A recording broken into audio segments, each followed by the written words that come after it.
तो दोस्तों आज हम करेंगे स्टॉक और फ्लो में अंतर। आइए मेरे साथ। हाँ तो भाई, इस टंकी में जो पानी भरा हुआ है, इस टंकी में जो पानी भरा है वो है स्टॉक कॉन्सेप्ट, क्योंकि टंकी के अंदर पानी स्टोर है, वो एक स्टॉक कॉन्सेप्ट है। लेकिन ये देखिए, ये जो पाइप यहां से जा रहा है, पाइप के अंदर जो पानी बह रहा है वो है फ्लो कॉन्सेप्ट। पानी फ्लो कर रहा है। टंकी के पानी को स्टॉक बोलते हैं क्योंकि एक पॉइंट ऑफ टाइम पे इसको नापा जा सकता है। टंकी ये 1000 लीटर की है, हमने नाप लिया पानी को, एक पॉइंट ऑफ टाइम पे इसको नाप लिया है, स्टॉक कॉन्सेप्ट है। लेकिन जो पाइप यहां पे है, पाइप के अंदर पानी फ्लो कर रहा है, ये है फ्लो कॉन्सेप्ट। जो हाँ तो भाई, मैक्रो इकोनॉमिक्स के पहले चैप्टर का पहला टॉपिक करा रहा हूं, स्टॉक और फ्लो में difference.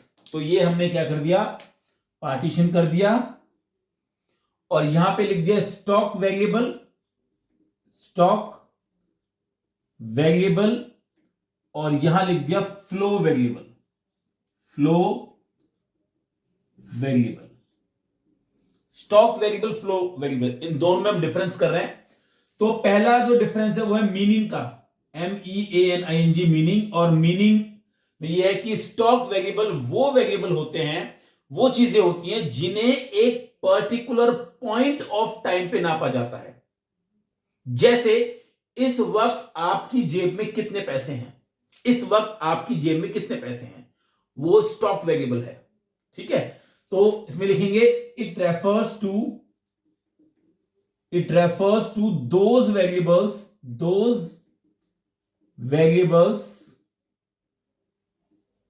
which are measured at a particular point of time। ये वर्ड बहुत इंपॉर्टेंट है, पर्टिकुलर पॉइंट ऑफ टाइम, ये एन लिखा है, पर्टिकुलर पॉइंट ऑफ टाइम, जिन्हें एक पर्टिकुलर पॉइंट ऑफ टाइम में नापा जाता है। फॉर एग्जाम्पल अगर इसका हम देखें, फॉर एग्जाम्पल देखें, एक उसका बेहतरीन एग्जाम्पल है वेल्थ। वेल्थ, धन संपत्ति।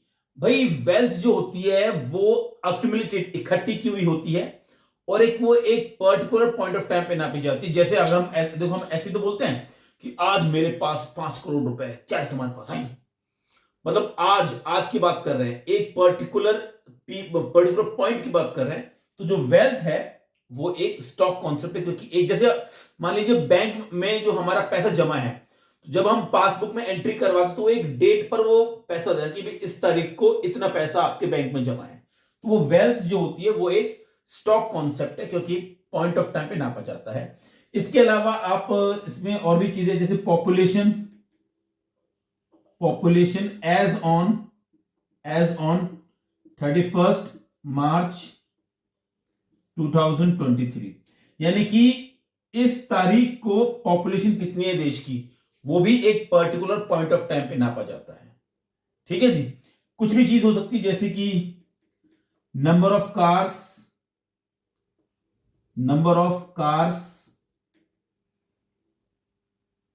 एज ऑन 31 मार्च 2023, इस तारीख को कितनी कार्स अवेलेबल है इन दिल्ली। चलो दिल्ली लिख देते हैं, इन दिल्ली, दिल्ली में 31 मार्च 2023 को कितनी कार है, रजिस्टर्ड है, वो एक नंबर आएगा। यानी कि ये एक पर्टिकुलर पॉइंट ऑफ टाइम पे नापा जा रहा है, इसलिए भी एक स्टॉक कॉन्सेप्ट है। या वेरिएबल को कोई कई लोग इसको कॉन्सेप्ट भी बोल देते हैं, तो स्टॉक कॉन्सेप्ट भी यहां लिख सकते हैं, कॉन्सेप्ट या वेरिएबल कॉन्सेप्ट, कॉन्सेप्ट भी यहां पे हम लिख सकते हैं, कॉन्सेप्ट। ये देखिए, कॉन्सेप्ट लिख दिया मैंने यहां पे, कॉन्सेप्ट। ठीक है, अब हम फ्लो करते हैं। तो फ्लो के बारे में बात यह है कि फ्लो एक पॉइंट ऑफ टाइम पे नहीं नापा जाता, बल्कि एक पीरियड ऑफ टाइम पे नापा जाता है। तो it refers to those variable, वो वेरिएबल होते हैं, those variables which are measured over a period of time, over अ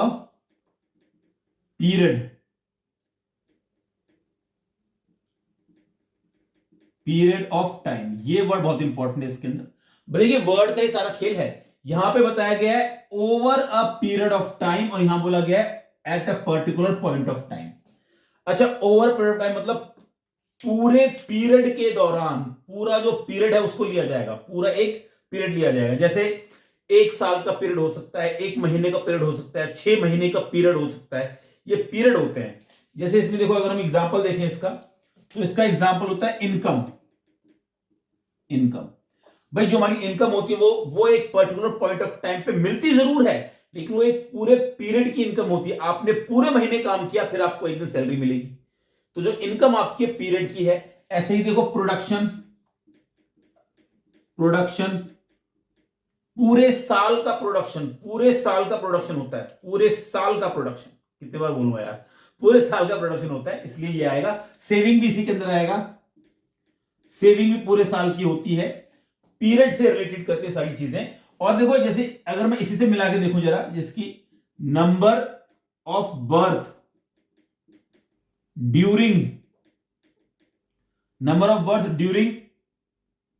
मान लीजिए आप मार्च मान लीजिए, मार्च के दौरान कितने बच्चों का जन्म हुआ, ये एक फ्लो कॉन्सेप्ट है, फ्लो वेरिएबल। क्यों? क्योंकि जो मार्च है वो पूरा पीरियड है, 1 मार्च से लेके 31 मार्च तक का पूरा पीरियड हो गया, इसलिए यहां पे ये जो नंबर ऑफ बर्थ ड्यूरिंग मार्च, ये आपका फ्लो वेरिएबल हो गया। देखिए एक बहुत ही सिंपल सा डिफरेंस अगर आप देखें, तो ड्यूरिंग जो वर्ड आता है वो फ्लो से लिंक करता है, और इसमें जो डेट आ जाती है, डेट, वो स्टॉक से लिंक करती है। ठीक है, फ्लो और स्टॉक में अंतर बहुत बारीक, फ्लो में तो आती नहीं, लेकिन स्टॉक में आती है तारीख। तो स्टॉक में तारीख आएगी, वो हो जाएगा। चलिए आगे चलते हैं। अगला इसका पॉइंट है, वो आता है कॉन्सेप्ट।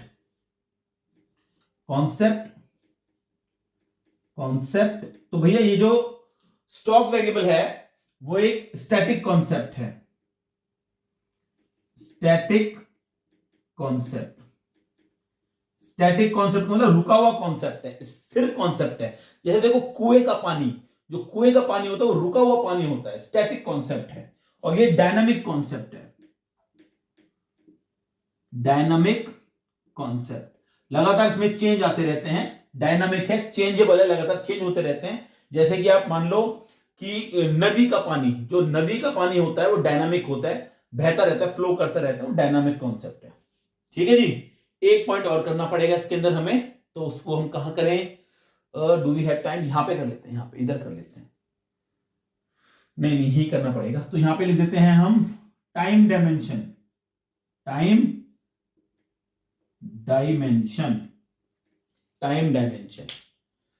ये पॉइंट है यहां पे, टाइम डायमेंशन। शायद ये दिख नहीं रहा होगा आपको। ऐसे करते हैं, ये कॉन्सेप्ट को मैं दोबारा मिटा देता हूं, फिर उसको यहां पे हम टाइम डायमेंशन लिख लेते हैं। ये आपने लिख लेना इसको, आप कॉन्सेप्ट को मैंने मिटा दिया, इसको आप लिख लेना। नंबर 4 पे हम करते हैं टाइम डायमेंशन।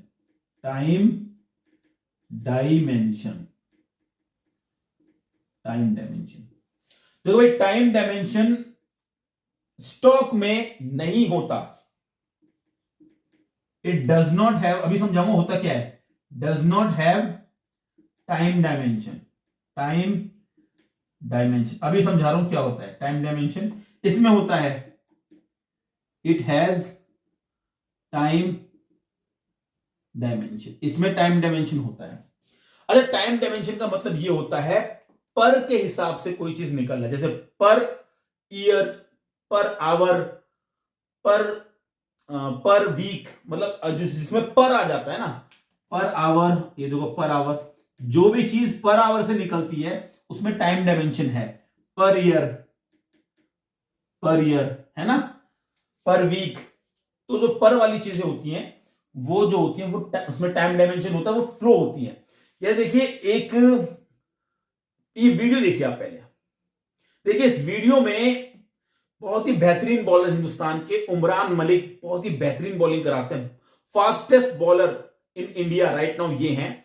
इनकी जो बॉलिंग स्पीड है वो 157 kilometre per hour, 157 kilometre per hour सबसे ज्यादा तेज बॉल फेंकने वाले इंडिया के बॉलर हैं। तो जो स्पीड है ना, स्पीड, स्पीड को किस में नापते हैं? स्पीड किलोमीटर पर आवर में नापा जाता है, किलोमीटर पर आवर। इसलिए जो स्पीड एक पॉइंट है वो आपका फ्लो कॉन्सेप्ट है। अच्छा, कई बार ये पूछा जाता है कि डिस्टेंस क्या है? डिस्टेंस मतलब मान लीजिए यहां से, मतलब एक जगह से, मान लीजिए दिल्ली से जयपुर के बीच की जो दूरी है, ये कौन सा कॉन्सेप्ट है? स्टॉक है, फ्लो है? तो भैया ये स्टॉक कॉन्सेप्ट है, वो स्टैटिक है। वो दूरी कभी कहां गई? स्टैटिक कॉन्सेप्ट मिटा दिया मैंने यहां पे। स्टैटिक कॉन्सेप्ट है, वो उतनी ही दूरी रहेगी, ना तो दिल्ली सड़क के इधर हो जाएगी, ना जयपुर की सड़क के उधर हो जाएगा। वो स्टैटिक कॉन्सेप्ट है, ठीक है जी। लेकिन जो कार चल रही है, कार की जो स्पीड है वो एक फ्लो कॉन्सेप्ट है, क्योंकि वो पर आवर में निकल रही है। चलिए जी, ये हुआ हमारा स्टॉक और फ्लो में डिफरेंस। अब हम आगे चलते हैं। अब हम करेंगे कुछ बेसिक चीजें करते हैं जो कि बहुत जरूरी है आपको जानने के लिए। पूरे चैप्टर में वो चीजें जो है बहुत ज्यादा आपको आपके लिए बहुत यूजफुल होंगी। पहले वो करते हैं। चलिए, तो इसको मैंने मिटा दिया।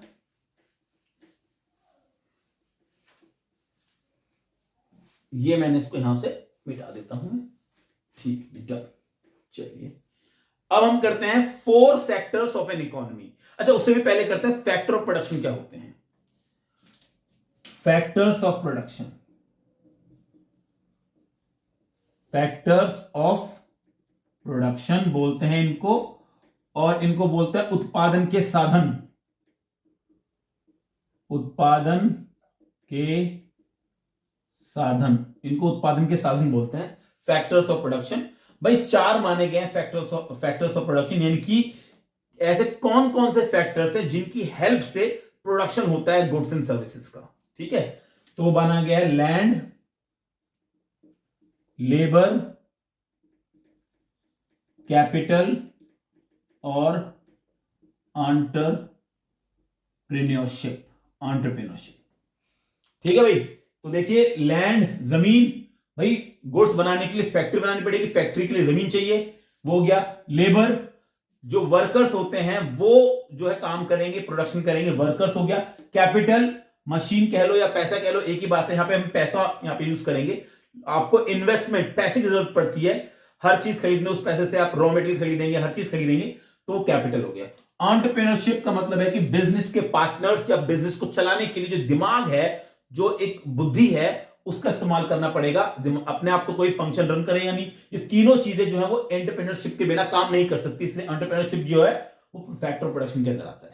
यानी कि कोई भी बिजनेस रन करना हो, आपको ये 4, 1 2 3 4 चीजें, 4 फैक्टर ऑफ प्रोडक्शन आपको चाहिए ही चाहिए।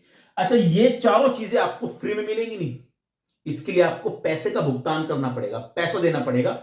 उसे बोलते हैं फैक्टर पेमेंट, उसे बोलते हैं फैक्टर पेमेंट। देखो यहां लिख देते हैं factor payment, factor payment, factor payment, ये हो गया फैक्टर पेमेंट। फैक्टर पेमेंट बताओ कौन कौन सी होती है भाई? कितना सिंपल है। अगर आप लैंड का इस्तेमाल कर रहे हैं तो आपको रेंट देना पड़ेगा जी, या लैंड के अंदर बिल्डिंग भी आ जाती है, ठीक है, तो इसको सही से लिख देते हैं रेंट। लैंड के बदले जो दिया जाएगा उसे रेंट बोलेंगे, रेंट। लेबर के बदले वेजेस देनी पड़ेगी जी आपको, वेजेस। फ्री में मजदूर काम नहीं करेंगे, उनको वेजेस चाहिए, सैलरी चाहिए। कैपिटल, अगर आपने पैसा इन्वेस्ट किया है तो आपने लोन लिया होगा, उस लोन पे आपको इंटरेस्ट देना पड़ेगा, इंटरेस्ट। और बिजनेस चलाने के लिए आप जो दिमाग का इस्तेमाल कर रहे हैं, खुद के दिमाग का इस्तेमाल कर रहे हैं, या आपके जो पार्टनर्स बिजनेस में हैं, उन सब में प्रॉफिट बटेगा, तो एंटरप्रेन्योरशिप के बदले हो गया प्रॉफिट। तो जी ये हो गए फैक्टर्स ऑफ प्रोडक्शन, उत्पादन के साधन, और इनके बदले ये फैक्टर पेमेंट दी जाती है। ठीक है जी, चलिए अब आगे चलते हैं। अब करते हैं हम 4 सेक्टर्स ऑफ एन इकोनॉमी। इसको हमने मिटा दिया। 4 सेक्टर्स ऑफ एन इकोनॉमी, यहां लिख देते हैं हम 4 sectors of an economy, 4 sectors of an economy, ये टॉपिक हमारा है। चलिए जी, 4 सेक्टर कौन कौन से? पहला sector house hold sector, house hold sector. पहले सेक्टर के नाम लिख लेते हैं, फिर बताएंगे इनका काम क्या है। हाउस होल्ड सेक्टर पहला सेक्टर है। दूसरा है आपका फर्म, तीसरा है आपका गवर्नमेंट, और चौथा जो है आपका वो है रेस्ट ऑफ द वर्ल्ड कह सकते हो, एक्सटर्नल सेक्टर कह सकते हो, फॉरेन सेक्टर कह सकते हो।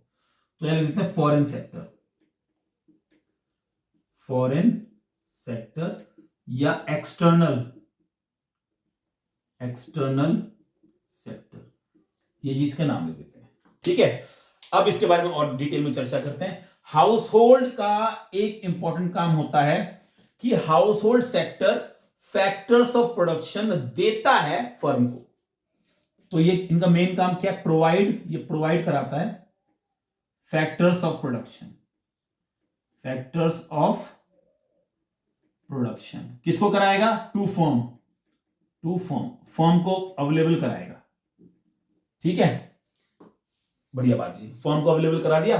हाउस होल्ड सेक्टर ही पैसा खर्च करेगा गुड्स एंड सर्विसेज को खरीदने के लिए। ठीक है, तो मेन काम है ये क्या करेगा? ये परचेज करेगा, परचेज करेगा goods and services, goods and services, goods and services को ये परचेज करेगा किससे? From firm, from firm, firm जो गुड्स एंड सर्विसेज बनाएगी उसे परचेज करेगा हाउस होल्ड सेक्टर। तो भाई ये हाउस होल्ड सेक्टर का काम है। उसके बाद ये देखिए आप, फर्म का क्या काम है भाई? फर्म का मेन काम तो यही है कि ये गुड्स एंड सर्विसेज को बनाने का काम है। ठीक है, तो फर्म क्या करती है? प्रोड्यूस करती है, प्रोड्यूस करती है goods and services, goods and services, goods and services को प्रोड्यूस करती है। फर्म का काम प्रोड्यूस करना है। फर्म का एक काम और भी है, क्योंकि गुड्स एंड सर्विसेज को प्रोड्यूस करने के लिए फर्म को जरूरत पड़ती है फैक्टर्स ऑफ प्रोडक्शन की। तो फर्म हायर करती है, हायर मतलब लेना, फर्म हायर करती है फैक्टर्स ऑफ प्रोडक्शन। तो फर्म क्या करती है? हायर करती है, हायर करती है factors of production, factors of production को हायर करती है। ठीक है, गवर्नमेंट के बारे में चर्चा करें तो भाई गवर्नमेंट के दो काम हैं। एक तो गवर्नमेंट वेलफेयर एजेंसी के रूप में काम करती है, वेलफेयर, वेलफेयर एजेंसी के रूप में काम करती है। ये वेलफेयर एजेंसी का मतलब ये हो गया कि भाई लॉ एंड ऑर्डर मेंटेन करना, ठीक है, और सारी व्यवस्थाएं करना, एडमिनिस्ट्रेशन करना, इसके रूप में काम करती है, जनता की भलाई के लिए काम करती है। और कई मामलों में ये गवर्नमेंट एक प्रोड्यूसर भी होती है, प्रोड्यूस भी करती है। गवर्नमेंट जो है प्रोड्यूसर के रूप में भी काम करती है। ठीक है, गवर्नमेंट प्रोड्यूसर के रूप में कई सारी चीजें जो गवर्नमेंट बनाती है, जैसे इंफ्रास्ट्रक्चर क्रिएट करना हो देश के अंदर, तो वो जो है वो प्रोड्यूसर के रूप में काम कर रही है गवर्नमेंट। सरकारी चीजें जो है वो बनती है, जैसे राशन की दुकानों में है, वहां पे सरकार प्रोड्यूसर होती है। ठीक है, सर्विसेज सरकार प्रोड्यूस करती है, सर्विसेज सरकार प्रोड्यूस करती है बहुत सारी। स्कूल चलते हैं सरकार के, कॉलेजेस चलते हैं सरकार के, तो सरकार प्रोड्यूसर के रूप में भी काम करती है। फॉरेन सेक्टर के बारे में अगर चर्चा करें तो फॉरेन सेक्टर के बारे में भी दो बातें हैं कि फॉरेन सेक्टर भाई इंपोर्ट एक्सपोर्ट करता है, import export of goods and services, of goods and services. Goods and services का इंपोर्ट एक्सपोर्ट हम किस करे? दिख नहीं रहा आपको, तो नीचे है थोड़ा सा, चलो ठीक है, थोड़ा इसको ऐसे कर देते हैं, थोड़ा सा इसको ऊपर लिख देते हैं, है ना, ये यहां पे भी लिखा जा सकता है, import export of goods and services, import export of goods and services. तो भाई ये हो गया। और फ्लो ऑफ इन्वेस्टमेंट भी यहां लिख सकते हैं, और flow of investment, flow of investment. अच्छा, फ्लो ऑफ इन्वेस्टमेंट का मतलब यह है कि विदेशी लोग इंडिया में पैसा इन्वेस्ट करते हैं और इंडिया के लोग भी विदेशों में पैसा इन्वेस्ट करते हैं, इसे फ्लो ऑफ इन्वेस्टमेंट बोला गया है। दिख नहीं रहा होगा आपको, थोड़ा सा एडजस्ट कर लो यार, फ्लो ऑफ इन्वेस्टमेंट लिखा हुआ है। ठीक है, तो ये चार सेक्टर हो गए, हाउस होल्ड सेक्टर, फर्म हो गई, गवर्नमेंट हो गई, और फॉरेन सेक्टर हो गया। अब दो तरह की इकोनॉमी होती है, उसके बारे में और चर्चा करते हैं, फिर ये जो चीज थोड़ी मुकम्मल हो जाएगी, पूरी हो जाएगी। तो एक होती है टू सेक्टर इकोनॉमी, या टू सेक्टर नहीं बोलते हैं, उसको बोलते हैं क्लोज इकोनॉमी और ओपन इकोनॉमी, क्लोज्ड इकोनॉमी। ये क्लोज इकोनॉमी है, ठीक है, और एक होती है open economy. Open economy, close economy और ओपन इकोनॉमी। जाहिर सी बात है, क्लोज इकोनॉमी का मतलब यह है कि हमारा विदेशों के साथ कोई इकोनॉमिक रिलेशन नहीं है, यानी कि फॉरेन सेक्टर उसमें नहीं आएगा। हम इंडिया में बिजनेस कर रहे हैं, विदेशों के साथ कोई इकोनॉमिक कॉन्टेक्ट हमारा नहीं है, यानी कि इसमें कहेंगे no economic relation, no economic relation with foreign sector कह लो या रेस्ट ऑफ द वर्ल्ड कह लो, रेस्ट ऑफ द वर्ल्ड या फॉरेन सेक्टर, फॉरेन सेक्टर, ठीक है भाई, कोई इसके हमारा संबंध नहीं है। अच्छा, इसके अंदर ना 3 सेक्टर हो सकते हैं, हाउस होल्ड हो सकता है, फर्म हो सकती है और गवर्नमेंट। तो एक सेक्टर हो सकता है, दूसरा भी हो सकता है और तीसरा भी हो सकता है। तीनों सेक्टर इसके अंदर आते हैं, पहला सेक्टर भी आएगा, दूसरा भी आएगा और तीसरा भी आएगा। ओपन इकोनॉमी, नाम में लिखा है ओपन, दरवाजे खुले हुए हैं, यानी कि विदेशों के साथ इकोनॉमिक रिलेशन है हमारा। तो yes, economic relation, economic relation with rest of the world, rest of the world के साथ इकोनॉमिक रिलेशन हमारा है। और इसके अंदर चारों सेक्टर आते हैं, फॉरेन सेक्टर इंक्लूडेड होता है। तो इसके अंदर पहला सेक्टर भी आएगा, दूसरा भी आएगा, तीसरा भी आएगा और चौथा भी आएगा, ठीक है, चारों सेक्टर इसके अंदर आएंगे, पहला भी, दूसरा भी, तीसरा भी, चौथा भी। अच्छा, बेसिक डिफरेंस आप ये भी कह सकते हो कि फॉरेन सेक्टर क्लोज इकोनॉमी में इंक्लूड नहीं होता, ओपन इकोनॉमी में इंक्लूड होता है। कौन? Foreign sector. चलिए, तो ये हमने चारों कर लिए हैं। लेकिन हमारा जो सिलेबस है 12th क्लास का मैक्रो इकोनॉमिक्स का, उसके अंदर केवल 2 ही सेक्टर को लिया गया है, हाउस होल्ड और फर्म। उसमें गवर्नमेंट भी नहीं है और फॉरेन सेक्टर भी नहीं है, यानी कि अब हम जो भी कुछ पढ़ेंगे आगे वो इन 2 ही सेक्टर के बारे में पढ़ेंगे, हाउस होल्ड और फर्म के बारे में। ठीक है जी, आगे चलते हैं। अब हम करेंगे रियल फ्लो और मनी फ्लो में डिफरेंस। तो मिटा देते हैं हमारा।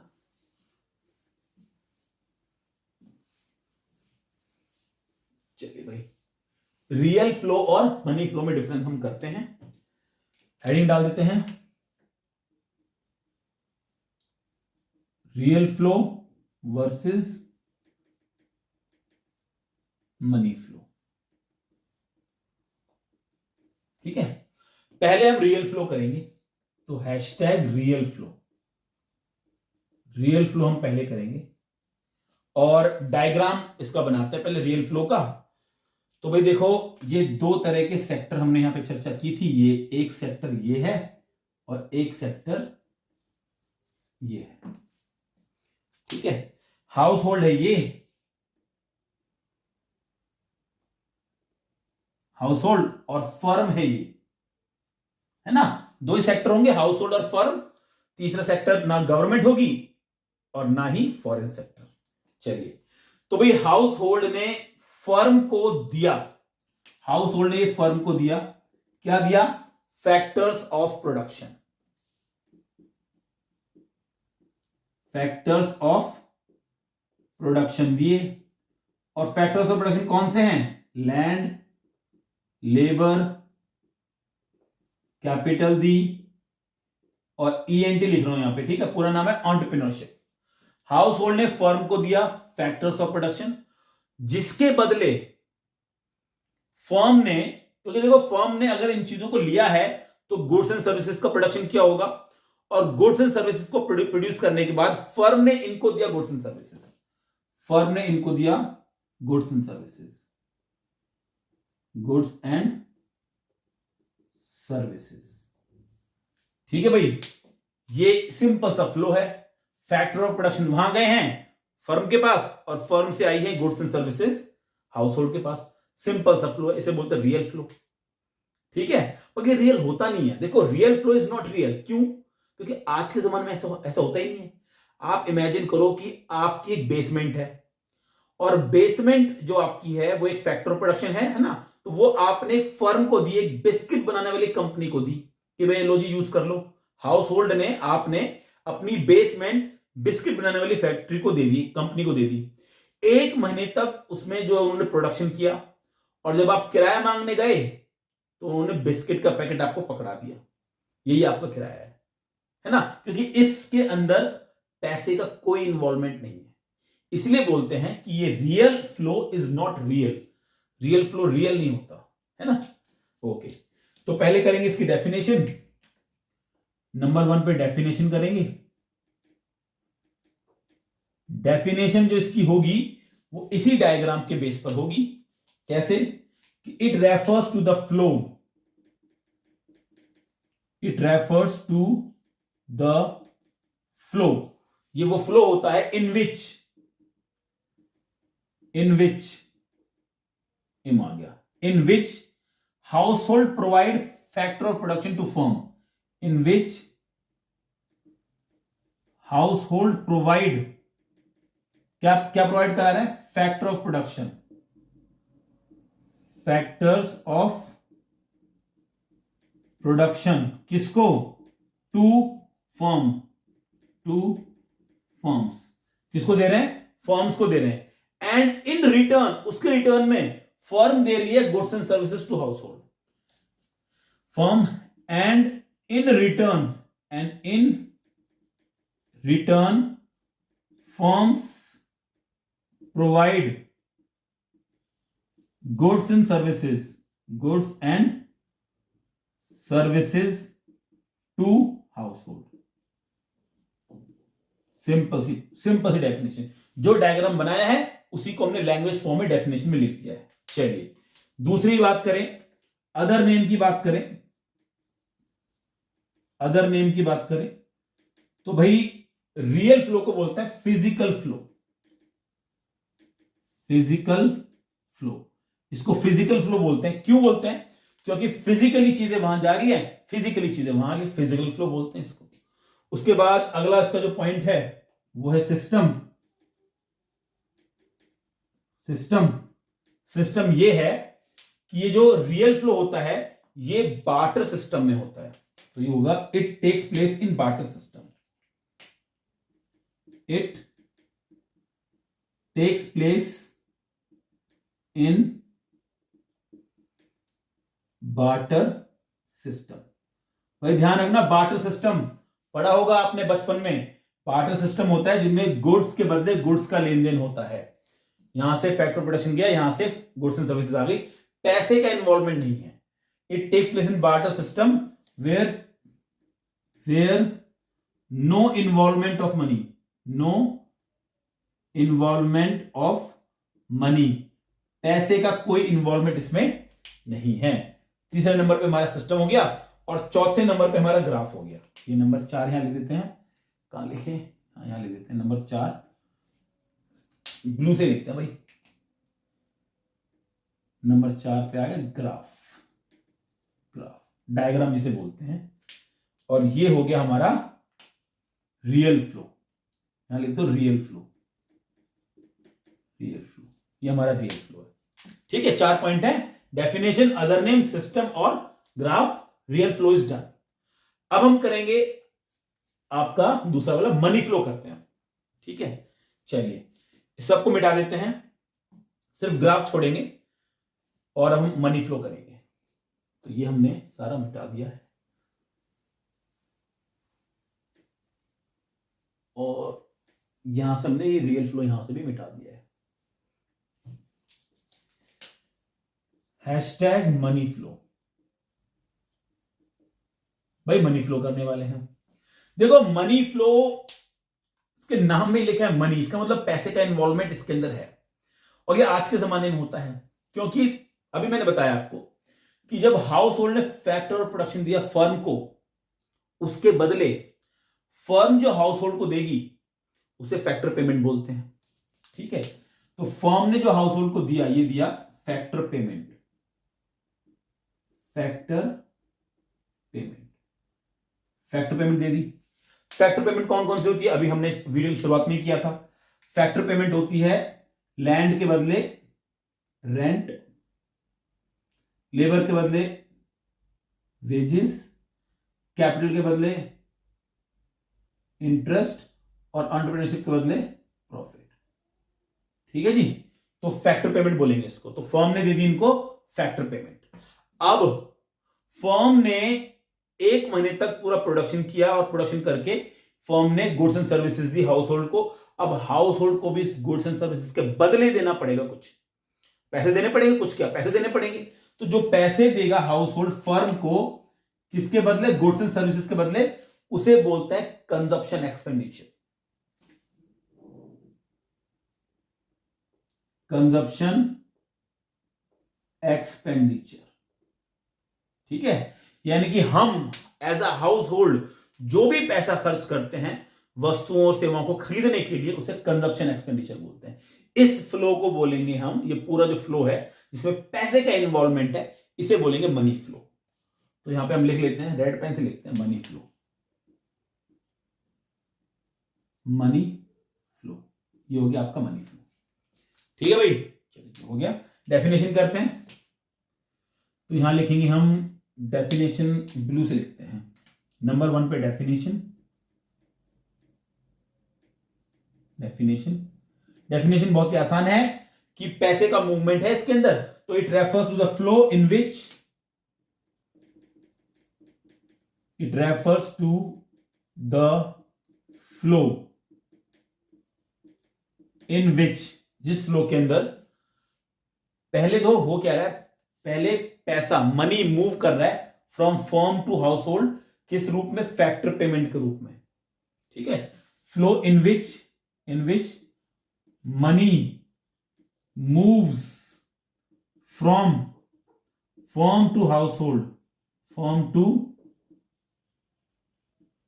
हाउस होल्ड, किस रूप में गया है, in factor payment, in the form of factor payment,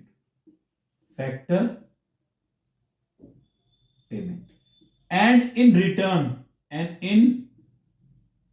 return, और उसके बाद, या रिटर्न मत लिखो, एंड देन वर्ड भी चल सकता है, and then money moves from, अब मनी मूव करेगा क्योंकि देखो पहले फर्म से हाउस होल्ड की तरफ आया फैक्टर पेमेंट के रूप में, पैसे की बात कर रहे हैं, और अब हाउस होल्ड से फर्म की तरफ जाएगा कंजप्शन एक्सपेंडिचर के रूप में। And then money moves from household to firm,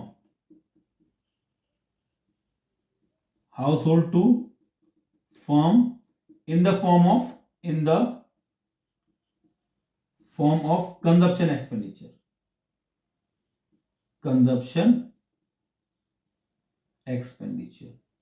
भाई डेफिनेशन मैंने काफी सिंपल डेफिनेशन करवाई है आपको, जो ग्राफ में बनाया है, डायग्राम में बनाया है, वही मैंने आपको डेफिनेशन लिखवा दी है। ठीक है, डेफिनेशन थोड़ी डिफिकल्ट भी होती है, अगर आप चाहें तो बुक से देख सकते हैं, अगर आपको ये थोड़ी हल्की डेफिनेशन लगे। वैसे ये बिल्कुल सही डेफिनेशन है, कोई इसमें दिक्कत नहीं है, बिल्कुल ऑथेंटिक अच्छी डेफिनेशन है, इजीली समझ में आने वाली डेफिनेशन है। ठीक है, तो ये डेफिनेशन हो गई है। दूसरा जिसका पॉइंट है अदर नेम, अगर अदर नेम की बात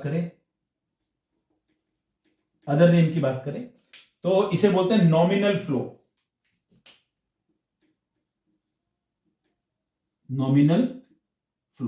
इसे नॉमिनल फ्लो बोलते हैं।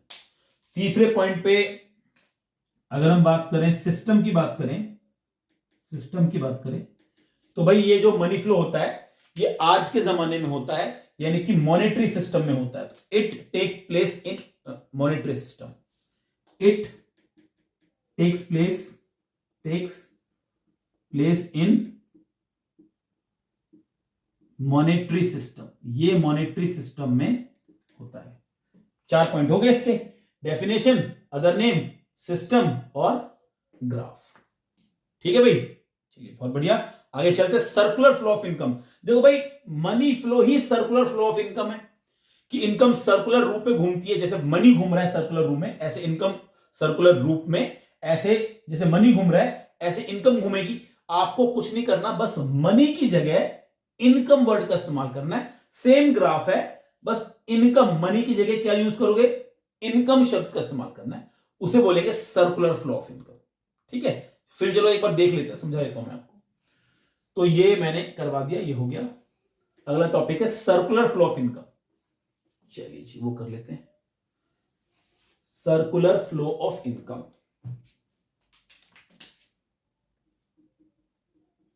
Circular flow of income, circular flow of income की बात कर रहे हैं। तो डेफिनेशन मैंने अभी आपको समझाई दी थी, यहां पे डेफिनेशन लिख देते हैं।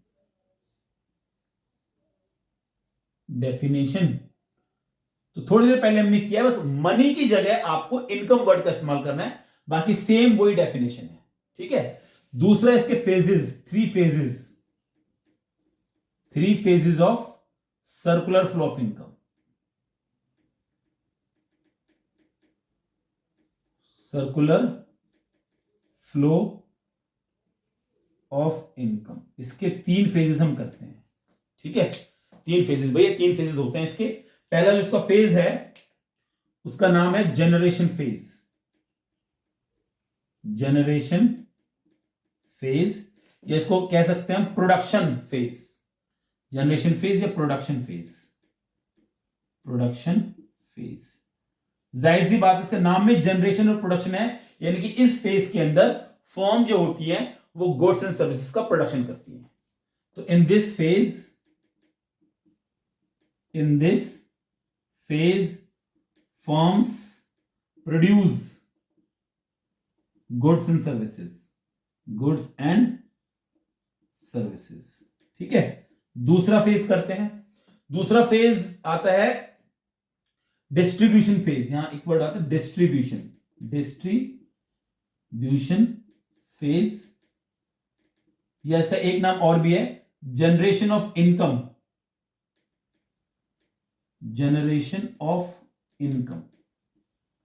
ठीक है भाई, देखो अलग अलग बुक में अलग अलग नाम लिखे हुए हैं। ये जो पहले नाम है जनरेशन फेज, ये संदीप गर्ग बुक में लिखा हुआ है।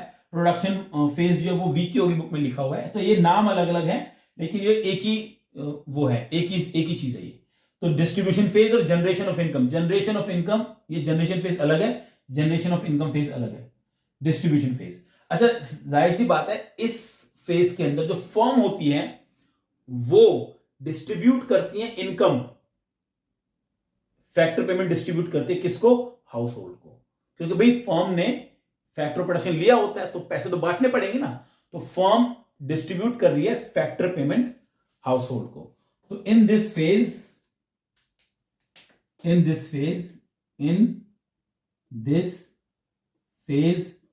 Firm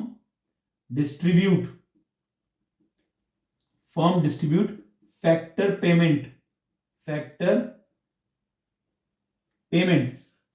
payment to household, ठीक है भाई। तीसरा करते हैं डिस्ट्रीब्यूशन, हो गया डिस्पोजिशन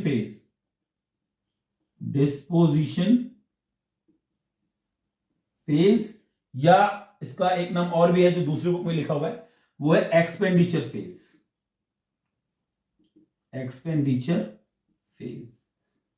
तो जाहिर सी बात है नाम में लिखा है एक्सपेंडिचर, और डिस्पोज का मतलब ही होता है सेल करना, ठीक है, इनकी डिस्पोज करना। तो डिस्पोजिशन फेज और एक्सपेंडिचर फेज का मतलब इसके अंदर हाउस होल्ड खर्चा कर रहे हैं गुड्स एंड सर्विसेज को खरीदने के लिए, पैसा दे रहे हैं फर्म को और गुड्स एंड सर्विसेज परचेज कर रहे हैं। तो in this phase household spend money to buy, खरीदने के लिए, to buy goods and services. चलो भाई, ये हो गया, 3 फेज हो गए भाई। तो मैं इनको डाल देता हूं बॉक्स में, जनरेशन फेज या प्रोडक्शन फेज एग्जाम में आने वाली चीजें भैया, ये distribution phase, generation of income phase, disposition और एक्सपेंडिचर फेज, ये 3 फेज हो गए, ठीक है। वीडियो पॉज करके लिख लेना, आगे चलते हैं। अब हम करेंगे जो हमने सर्कुलर फ्लो ऑफ इनकम किया है सिंपल इकोनॉमी में, इसकी अजम्पशन क्या है, हम अज्यूम करके चल रहे हैं, अजम्पशन करते हैं। तो assumption of circular flow of income in simple economy, ये टॉपिक है हमारा। मैं इसको मिटा देता हूं, यस, इसको मैंने मिटा दिया, इसकी जरूरत पड़ेगी, अभी ग्राफ की जरूरत पड़ेगी। चलिए, तो ये circular flow of income in simple economy, in simple economy, ठीक है, circular flow of income in simple economy. और इसके अजम्पशन कर रहे हैं हम, अजम्पशन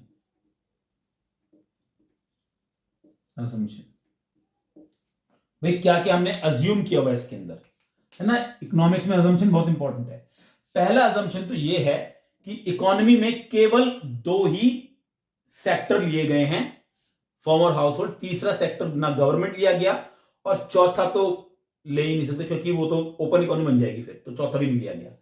तो there are only two sectors,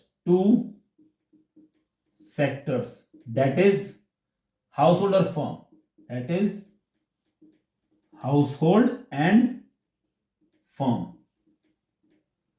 दूसरा पॉइंट, हाउसहोल्ड और फर्म दो ही सेक्टर्स के अंदर है। दूसरा पॉइंट कि जो हाउसहोल्ड हैं उनके पास जितना भी फैक्टर ऑफ प्रोडक्शन है वो सारा का सारा किसको दे रहे हैं, फर्म को दे रहे हैं। ये अज्यूम की गई बात है, ठीक है। तो हाउसहोल्ड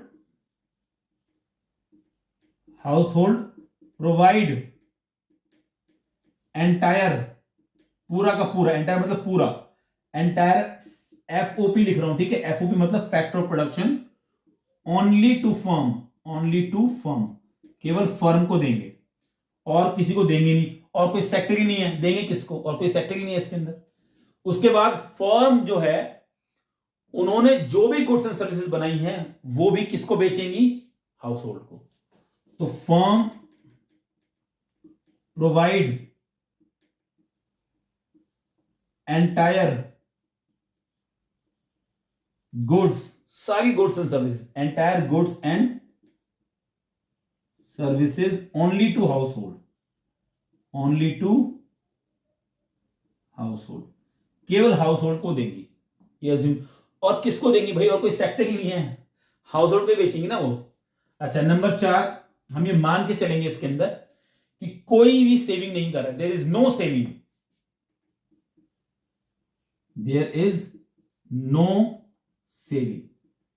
ये बात ध्यान रखना आपको, सेविंग नहीं है इसके अंदर, कोई सेविंग नहीं कर रहा है इसके अंदर, सारे के सारा पैसा खर्च हो रहा है। फर्म सारा पैसा खर्च कर रहे हैं हाउस होल्ड के ऊपर, हाउस होल्ड सारा पैसा खर्च कर रहे हैं फर्म के ऊपर। There is no saving in this economy,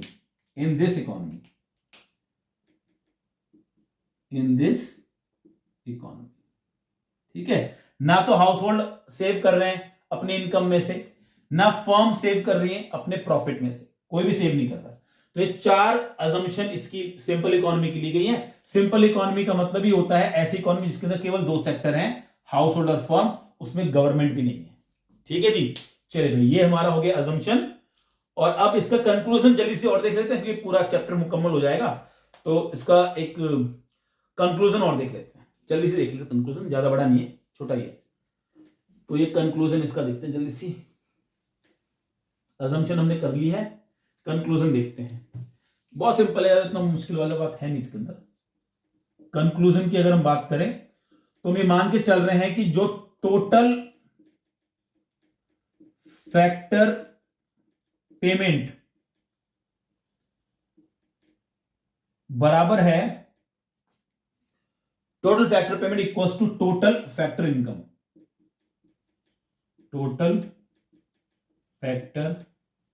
income, क्यों कह रहे हैं ऐसा, बहुत ही सिंपल है। वो इसलिए कह रहा है कि जो भी फैक्टर पेमेंट हाउस होल्ड ने दी है वो सारी की सारी फैक्टर इनकम में होगी, क्योंकि सेव तो कुछ हो ही नहीं रहा ना। Factor income factor payment factor income के बराबर है। दूसरा वो ये कह रहा है आपसे कि रियल आउटपुट या रियल फ्लो जो है वो बराबर है मनी फ्लो के, रियल फ्लो मनी फ्लो के बराबर है, ठीक है। और consumption expenditure production of goods and services के बराबर है। तीसरा, जो भी production of goods and services है, जितना भी गुड्स एंड सर्विस प्रोड्यूस हुआ है, production of goods and services वो बराबर है किसके, कंजप्शन एक्सपेंडिचर के, कंजप्शन एक्सपेंडिचर की, ठीक है भाई। तो भाई ये हो गया हमारा कंक्लूजन, बहुत ही सिंपल सा कंक्लूजन है। टू सेक्टर इकोनॉमी हमने किया, सर्कुलर फ्लो ऑफ इनकम किया है। भाई देखिए, अगर ये पूरी वीडियो यहाँ पे खत्म हो गई है, आज की क्लास हमने खत्म कर दी है। अगर आपको ये वीडियो पसंद आई है तो भाई लाइक कर देना, शेयर कर देना। कुछ पूछना हो तो भाई कमेंट कर देना। अगर कोई सजेशन देना है आपको, इतनी क्लासेस चैनल पे हो ही गई हैं, अगर कोई सजेशन आपको देना है तो प्लीज आप कमेंट बॉक्स में लिख के मुझे बता सकते हैं। और बाकी अब नेक्स्ट क्लास में मिलेंगे आपसे और इससे आगे कंटिन्यू करेंगे नेशनल इनकम की थ्योरी को। थैंक यू सो मच, नमस्ते।